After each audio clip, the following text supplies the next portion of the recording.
فتویٰ آیا ہے جامعۃ الرشید کی طرف نسبت کی ہے کہ یوٹیوب کی ارننگز حرام ہے. تو وہ فتویٰ جو ہے نا جامعۃ الرشید کے بارے میں جو چھایا ہوا ہے, وہ دیکھو علماء جواب دیتے ہیں جیسا سوال ہوتا ہے, تو سوال جو پوچھا گیا اس کے مطابق جواب دیا گیا ہے.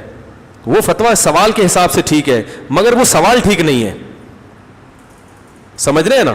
اس کی مثال ایسے ہے جیسے کوئی عورت آ کے کہے کہ دیکھو میں فتویٰ لے کر آئی ہوں کہ مجھے طلاق ہو گئی ہے, لہذا اپنے شوہر سے کہے کہ بس مجھے اب چھوڑ دو.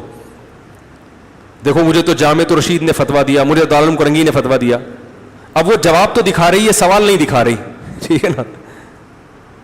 سوال یہ کہ جی اس نے مجھے دی ہیں طلاقیں, جبکہ حقیقت کیا ہے کہ طلاقیں اس نے نہیں دی تھیں, تو غلط بیانی سے کام لیا. تو مفتی جو فتویٰ دیتا ہے وہ سوال جو ہوتا ہے اس کے حساب سے فتویٰ دیتا ہے. تو سوال پوچھنے والے نے یہ سوال کیا تھا کہ یوٹیوب میں اکثر اشتہارات ناجائز ہوتے ہیں, تو انہوں نے جواب دیا کہ اکثر ناجائز ہوتے ہیں تو آمدن بھی کیا ہے, اکثر ناجائز ہے. لیکن واقعہ یہ ہے کہ یوٹیوب میں اکثر اشتہار ناجائز نہیں ہوتے. کیوں ناجائز اشتہار کہیں گے؟ کہ کسی ناجائز چیز کو پروموٹ کیا جا رہا ہو, جیسے شراب کا اشتہار یا کوئی مووی ہے فحش مووی, اس کو پروموٹ کیا جا رہا ہے. اگر اصل اشتہار جائز ہے, اصل اشتہار جائز کا مطلب کوئی جائز چیز کو پروموٹ کیا جا رہا ہے, تو وہ اصل اشتہار تو جائز ہوگا. اس میں اگر عورت کو وہ لے کر آ رہے ہیں تو ہم یہ کہیں گے کہ اصل اشتہار جائز ہے, مگر اس کو پیش کرنے کا طریقہ کیا ہے, غلط ہے. تو اس سے اصل ارننگ حرام نہیں ہو جاتی. اس کی مثال ایسے ہے جیسے دکاندار ایک شیمپو کی بوتل بیچتا ہے, اس پہ لڑکی کی تصویر بھی ہوتی ہے, تو اب وہ شیمپو سے حاصل ہونے والی ارننگ تھوڑی حرام ہو جائے گی, اس لیے کہ وہ لڑکی کی تصویر نہیں بیچ رہا, وہ بیچ کیا رہا ہے, شیمپو کی بوتل. وہ اس کے ضمن میں ہے, جو کہ غلط ہے, نہیں ہونی چاہیے, وہ بھی گناہ ہے, اس کے خلاف بھی احتجاج ہونا چاہیے. تو جب یوٹیوب پہ ایڈ چلتا ہے تو ایڈورٹائز کا مقصد اس لڑکی کو دکھانا نہیں ہوتا, بلکہ وہ لڑکی جو شیمپو کی بوتل لے کے کھڑی ہوئی ہے نا, وہ بوتل دکھانا مقصد ہوتی ہے. بہت مشکل ہے, یہاں تک آ گئی. تو اس لیے کوئی ماہر مفتی ہو نا تو مسئلہ اس سے پوچھنا چاہیے. اس میں ابھی حرف آخر نہیں ہے کیونکہ وقت بہت ہو گیا, ابھی اس میں بات کرنے کے لیے اور بھی بہت کچھ ہے. تو یہ میں فتویٰ نہیں دے رہا جائز یا ناجائز ہونے کا, میں یہ کہہ رہا ہوں کہ وہ جو فتویٰ شائع ہوا ہے اس میں یہ سقم ہے کہ اس میں سوال صحیح نہیں تھا, تو لہذا اس سوال کی بیس پہ جو جواب دیا گیا وہ جواب کی بیس پر یوٹیوب کی ارننگ کو علی الاطلاق حرام نہیں کہہ سکتے ہم.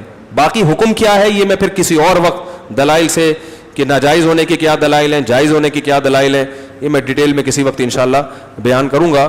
اور دوسرے علماء سے بھی اس سلسلے میں نے رابطہ کیا ہے, تو اس لیے اس کو پر حضرت مولانا طاری جمیل صاحب پہ بہت اعتراض کیے جا رہے ہیں, کیونکہ ان کا چینل بھی مونیٹائز ہے اور اس سے ارننگ ٹھیک ٹھاک ہو رہی ہے.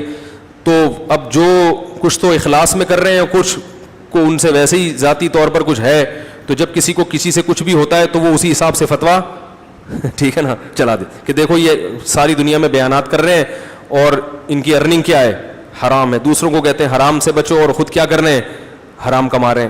میرا چینل ابھی تک مونیٹائز نہیں ہے اور میری ابھی تک کوئی ارننگ نہیں ہے. میں اس لیے کہہ رہا ہوں کہ میں اگر اس کے جواز کا فتویٰ دوں گا تو اپنے فائدے کے لیے, بولو بھائی, نہیں دوں گا. ہو سکتا ہے مونیٹائز ہو بھی جائے, ہو سکتا ہے نہ بھی مونیٹائز کریں, یہ آپ کی ہیڈک نہیں ہے ٹھیک ہے نا.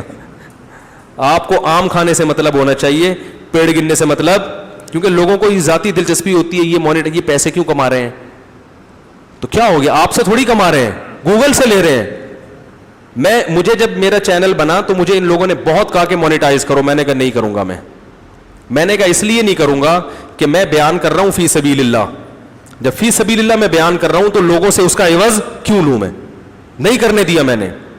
اور میرے بیانات سے لوگوں نے لاکھوں روپے کمائے ہیں, لاکھوں روپے, لیکن میں نے نہیں کرنے دیا. ایک آرمی کے بہت بڑے آفیسر ملے, انہوں نے کہا یہ بڑی حماقت ہے کہ آپ پیسے نہیں کما رہے, اس لیے کہ آپ جو بیان کر رہے ہیں لوگوں سے تو پیسے نہیں لے رہے, تو لوگ تھوڑی پیسے دیتے ہیں اس پہ بیانات پہ, یہ پیسے کون دیتا ہے, گوگل جو خود کماتا ہے. تو یہ بچت جو آپ کر رہے ہو یہ اپنی نہیں بلکہ ان یہودیوں کی بچت کر رہے ہو جنہوں نے وہ ویب سائٹ, تو یہ نہ لے کے قوم پہ یا امت پہ کوئی احسان نہیں ہے. بہت مشکل ہے بھائی, نہیں آ رہی بات, کیونکہ ہم جب ان کا چینل استعمال کر رہے ہیں تو ان کو تو فائدہ بہرحال ہو رہا ہے.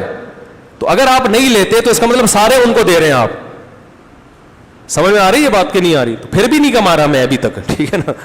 تو لیکن میں بتا رہا ہوں کہ وہ جو فتویٰ عدم جواز کا دنیا میں پھیلا ہے وہ ایسے نہیں ہے جیسے بیان کیا گیا, اس میں بہت ڈیٹیل ہے, بہت تفصیل ہے.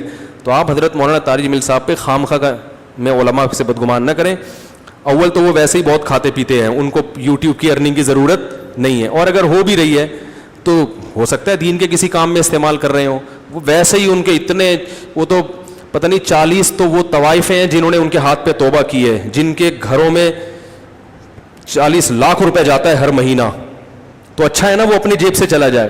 اور اگر بالفرض وہ خود بھی کھا رہے ہیں تو جب کوئی کھا رہا ہے تو آپ کو کیا تکلیف ہو رہی ہے اس سے؟ یعنی آپ کے لیے کھانا جائز ہے, مولوی کے لیے کھانا ہے بھائی.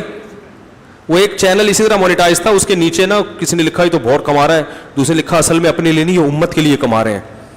تو اپنے لیے بھی اگر کما رہے ہیں تو کیا حرج ہے اس میں بھائی؟ اپنے پیسے ہیں نا, اور گوگل دے رہا ہے ان کو, تو گوگل سے پوچھو ان کو کیوں دے رہے ہو. تو ظرف بڑا رکھا کرو. اگر کوئی چینل سے کما رہا ہے تو آپ بولو اچھی بات ہے یار, اللہ آپ کو اور کھلائے, ٹھیک ہے نا.